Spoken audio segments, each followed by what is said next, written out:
Fala galera, seja bem-vindo ao canal Guitelis na área e vamos lá para mais um dia de análise do mercado cripto. Hoje, dia 1º de setembro, ontem nós fechamos o mês de agosto e fechamos feio. No fechamento da data de ontem, a gente tem algumas métricas começando a reverter para o curto prazo, tá? Ontem a gente falou bastante sobre longo prazo, sobre como estamos diante de uma oportunidade e hoje a gente vai falar do curto prazo. A gente sempre tem que saber separar os time frames para a gente saber como que a gente vai operar, porque saca só, o longo prazo a gente olha para aquela ponta investimento, aqueles ativos que vai entrar para uma carteira de hold. Uma carteira de hold, você não vai movimentar ela pelos próximos 2 anos, no mínimo, mas o longo prazo ele é composto por várias fotos do curto prazo. E hoje a gente vai falar exatamente sobre o curto prazo e as métricas que estão começando a virar no curto prazo. E como que nesse momento eu olho para o mercado? Porque saca só, a melhor coisa que a gente pode fazer para operarmos é exatamente seguir uma tendência. Se a gente tem uma tendência de alta, se a gente tem indicadores que no curto prazo vai ter alta, é mais fácil a gente olhar para long.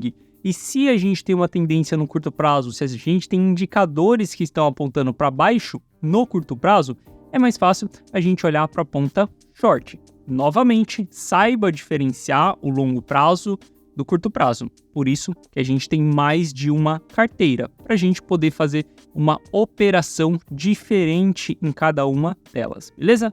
Bom, se você não é inscrito no canal, considere se inscrever. Aqui eu trago um mega conteúdo todos os dias da semana, principalmente quando eu falo sobre análise on-chain. E caso esse conteúdo faça sentido para você, deixa seu like para dar aquela força pro canal. Bom, primeiro ponto é que quando a gente puxa aqui o Price Action do Bitcoin, a gente tem um sinal negativo. Qual que é esse primeiro sinal negativo que nós temos? É exatamente uma rejeição da média de 200 períodos. Agora a média de 200 períodos ela vai começar a apontar para baixo, tá? Na verdade ela já está apontando para baixo, principalmente com essa rejeição que nós tivemos aqui. E nesse ponto, muitos traders, pessoas do curto prazo, operam a favor dessa média. É uma das médias mais usadas, tá? Então as pessoas estão apostando em long quando a gente tem a média apontando para cima e as pessoas começam a apostar em short quando a gente tem a média apontando para baixo.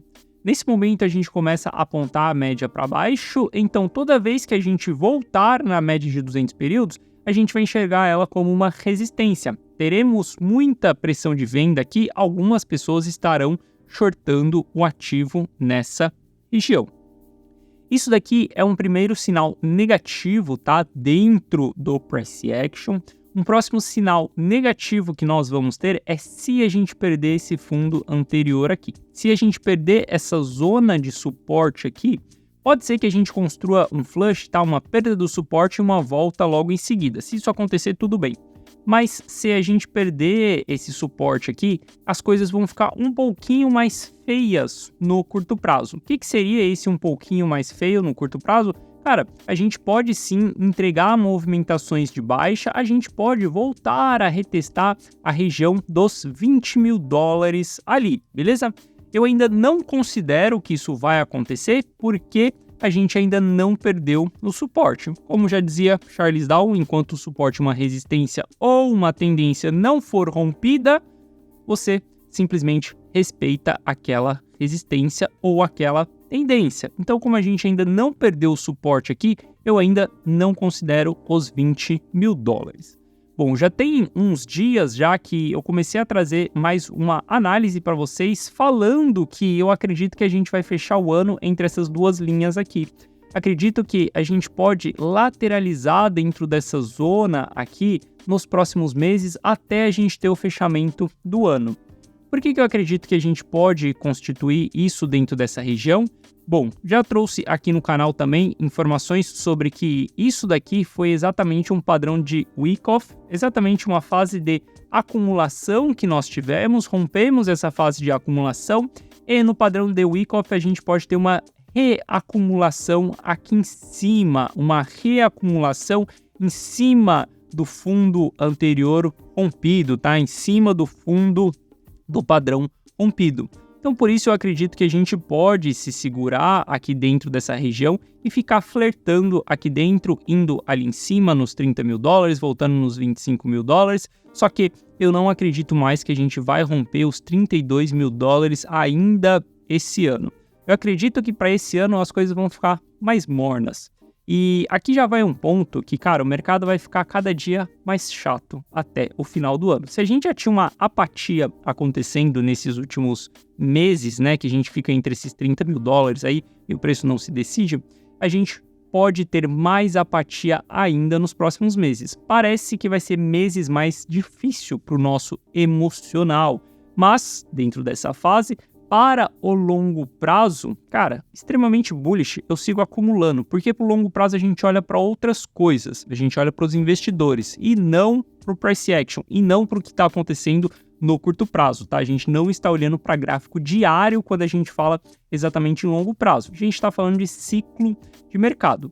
Mas pensando nisso daqui, a gente pode sim ter o preço mais apático aí nos próximos meses, cara, isso daí vai ser até chato da gente estar analisando o mercado. Uma esperança que nós temos para essa movimentação que aconteceu aqui, tá? A gente teve um movimento de alta, uma rejeição do movimento de alta e a gente está no mesmo patamar aqui. Se a gente continuar lateralizando aqui dentro, tudo bem. Tem um movimento que pode nos favorecer aí, exatamente do mercado voltar a subir e já logo nos próximos meses a gente vir buscar os 30 mil dólares aqui, mas mesmo assim eu descarto o rompimento dos 30 mil dólares dentro do ano de 2023, tá? Só que se a gente olhar para o DXY, a gente vai ver que o DXY ele formou topo e o MACD está enfraquecendo, ou seja, o DXY ele tem um potencial aí para nos entregar uma pernada de baixa, mais uma pernada de baixa, pode ser até a base aqui do canal que ele está formando, eu acredito que ele vai entregar essa pernada de baixa. Se ele entregar, a gente vai ter um fôlegozinho para a gente conseguir subir um pouco aí, sair de perto dessa região de suporte aqui.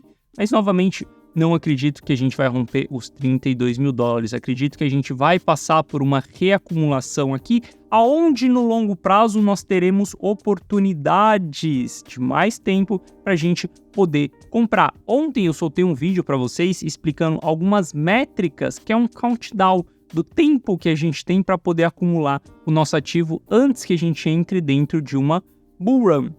A gente pode consolidar essa região, a gente pode ficar dentro desse ano, mais o ano que vem, até tudo aquilo acontecer que eu falei no vídeo de hoje. A aprovação de ETF, halve acontecendo, a gente tem dessas movimentações para depois o mercado voltar a subir, sair de dentro dessa consolidação. Então, para o longo prazo, isso daí é ótimo para nós, porque a gente tem mais oportunidades de compra. Só que para o curto prazo, eu passaria a olhar mais para a ponta short, tá? Principalmente em altcoins que estão mais enfraquecidas. Na terça-feira que vem a gente vai analisar altcoins, é o dia da gente analisar altcoins aqui, a gente pode analisar elas e ver quais estão em tendência de baixa e onde são os pontos de short que nós temos dessas altcoins, exatamente para o curto prazo. Curto prazo é uma coisa, longo prazo é outra coisa. Saiba separar esses dois. Se você confundir esses dois caras, esquece, você vai fazer coisa errada, porque não adianta nada você estar olhando para um gráfico diário e você está falando de ciclo de mercado que você vai investir para 2 anos, que você é holder. Cara, não adianta de nada. Aqui você tem que olhar para outras métricas, beleza? E bom, como eu falei no vídeo para vocês, tem algumas métricas que estão começando a virar, tá? Esse daqui é um gráfico que eu construí ele dentro da Glassnode, mas o estudo não é meu, tá? Foi um outro cara, Barro, que criou o estudo disso daqui.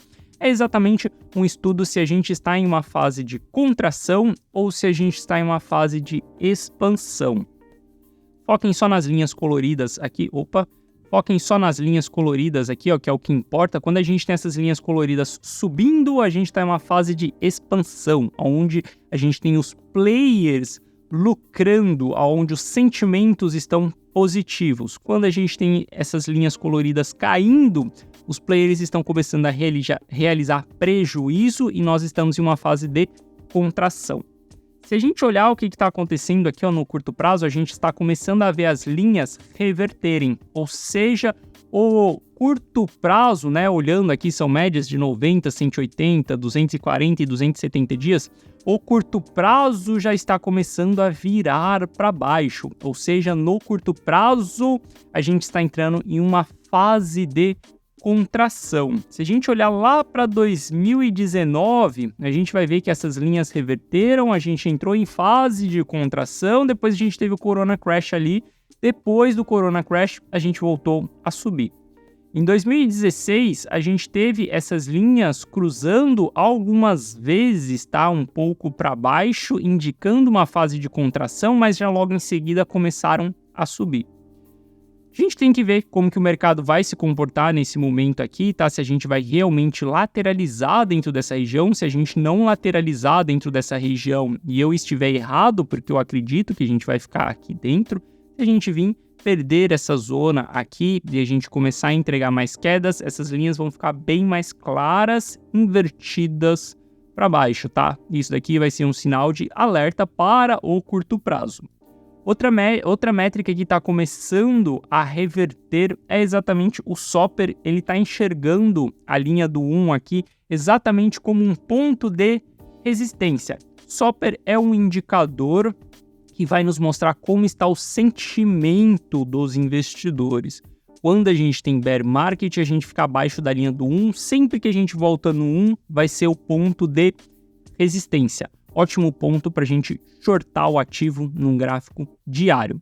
E transição de ciclo, tá? É comum a gente costurar o Soper aqui, então se a gente voltar lá para o topo do mercado, a gente vai ver que a gente começa a costurar ele antes da gente entrar em um bear market profundo, tá? Todos os ciclos funcionam dessa maneira. A gente começa a costurar antes da gente entrar em um bear market profundo também. Veja que em 2019 ali também a gente ficou costurando o Soper aqui antes da gente entrar em um bull market também, em uma bull run, né? Foi a bull run aqui, ó, de 2020. Então a gente tem algumas fases dentro do Soper e a gente está começando a costurar aqui, dando algumas rejeitadas no Soper. Isso daqui é um indicador que pro curto prazo também é ruim, um indicador que está revertendo. E se a gente olhar para o custo dos investidores de curto prazo, saca só o que aconteceu nesses últimos dias aqui. A gente teve exatamente... Opa, calma aí. Deixa eu só dar um zoom aqui. A gente teve exatamente os investidores... Calma aí que travou a bagaça aqui. Boa, voltei. Se a gente olhar aqui para os investidores de curto prazo, a gente vai ver que tivemos uma rejeição do custo dos investidores de curto prazo também, junto com a média de 200 períodos. O que isso daqui nos mostra? Mostra que as pessoas saíram em uma zona de arrependido. Os traders do curto prazo saíram em uma zona dos arrependidos, ou seja, o mercado voltou um pouquinho para cima, eles conseguiram empatar as operações ali que eles tinham e eles saíram do jogo. E isso daqui também é um sinal de que a gente está revertendo o curto prazo. Sem falar que o MVRV intradiário de 30 dias também teve uma rejeição para entrar em fases de realização de lucro. Todas essas rejeições que estão acontecendo, todos esses indicadores que estão começando a reverter, ele está nos dizendo que no curto prazo as coisas não estão tão favoráveis assim para a gente ir para cima. Se no curto prazo não estão tão favoráveis assim para a gente ir para cima, é melhor a gente começar a olhar para a ponta short no curto prazo do que para a ponta long. A gente tem que respeitar as tendências, tá? A gente não pode ser teimoso com o mercado, tanto para baixo quanto para cima. Não vou ficar aqui apostando em long, não vou ficar aqui falando para vocês que nos próximos dias a gente vai subir e vai romper os 32 mil dólares, sendo que eu não vejo métricas no curto prazo para que a gente rompa os 32 mil dólares nesse momento. As métricas nesse momento elas estão começando a reverter. Quando elas estão começando a reverter, a gente pode passar por fases de lateralização. Se a gente não lateraliza, o preço começa a cair, aí realmente as métricas revertem. E aí, nesse momento, a gente tem um cenário mais negativo para o curto prazo. Então, eu sou um analista, eu sou um player que estou sempre olhando para a tendência. Se a tendência está me mostrando que a gente vai para cima, cara, eu vou respeitar ela, eu vou operar a favor dela. O longo prazo, o que ele nos mostra? Ele nos mostra que a gente vai para cima no longo prazo. Expliquei para vocês na data de ontem. Quando a gente olha para o que as baleias, para o que Smart Money, o que os grandes players, instituições estão fazendo, eles estão acumulando, eles estão simplesmente comprando e holdando as suas posições. Então, para o longo prazo, a gente tem sinais de alta, a gente tem interesse comprador. E aí aqui vai um ponto, cara. O longo prazo, as pessoas acreditam que você ser um holder é você comprar o ativo e, cara, esperar 1-2 meses, depois vender num topo aqui, recomprar num fundo mais baixo ali. Não, cara. Você ser um holder é você comprar e você esquecer durante alguns anos. Você sabe por que você tem que esquecer durante alguns anos? E por que, na verdade, as pessoas, os maiores players, esquecem durante alguns anos? E toda operação que a gente faz, se a nossa banca for muito alta, a gente tem que pagar imposto. Então não compensa ficar simplesmente comprando e vendendo um ativo, porque a gente tem que pagar imposto dessas movimentações. Então o holder, ele fica com aquele ativo parado ali durante 2 anos, para que uma venda lá na frente justifique você pagar o imposto daquela operação, tá? Quando a gente fala de carteiras de longo prazo, é bem diferente de carteiras de curto prazo. Carteiras de curto prazo têm um capital bem menor, cara. Você que mora aí no Brasil, por exemplo, cara, movimentações dentro do mês acima de R$30 mil, você já tem que começar a declarar imposto. Isso se a legislação aí não mudou, né? Porque até o tempo que eu operava aí era 32 mil ou 35 mil, não lembro exatamente, mas acima dessa região você tinha que declarar, você tinha que pagar imposto sobre o lucro. Então a gente tira uma percentual daquele lucro e ele vai simplesmente para imposto. Se você vender o ativo, a queda para você recomprar ele tem que justificar o imposto que você vai pagar, senão é melhor você holdar o ativo e segurar. Então depende do tamanho da sua mão, tá? Para você escolher entre ser um holder também ou ser um investidor de curto prazo, olhando para o curto prazo, cara, menos de 30 mil de capital, olhando ali, a gente está com um cenário mais negativo. Isso daí, cara, não faça com que a gente mexa na nossa carteira de longo prazo, galera. Tenha isso bem claro na mente. Cada carteira, cada time frame é um tipo de operador. Scalper, day trader, swing trader, position trader ou investidor. Você tem que saber qual chapéu que você tá na cabeça para você saber qual decisão você vai tomar em cima da sua carteira. Beleza? Bom, se você quiser ter meu auxílio junto com você nessa jornada, eu tenho uma carteira que eu exponho as minhas operações e as minhas estratégias. Se você quiser ter acesso a essa carteira, o link está na descrição, beleza? Lá dentro eu faço todo o gerenciamento, aportes, rebalanceamento dessa carteira. Todas as informações estão abaixo no link da descrição. E por menos de uma pizza por mês, você consegue ter o meu auxílio nessa sua jornada, beleza? Então é isso, galera. Espero que vocês tenham gostado da análise de hoje. Amanhã a gente está de volta aqui no canal falando sobre o que nós temos aí de novidades sobre o DeFi. Vou mostrar para vocês exatamente uma plataforma bem interessante que a gente pode usar para poder nos auxiliar em termos de pagamento de taxa, em termos de rendimento, tudo que a gente consegue fazer ali exatamente com essa plataforma. Beleza? Então é isso. Forte abraço. Tamo junto. Eu vejo você amanhã. Valeu! Cadê o botão?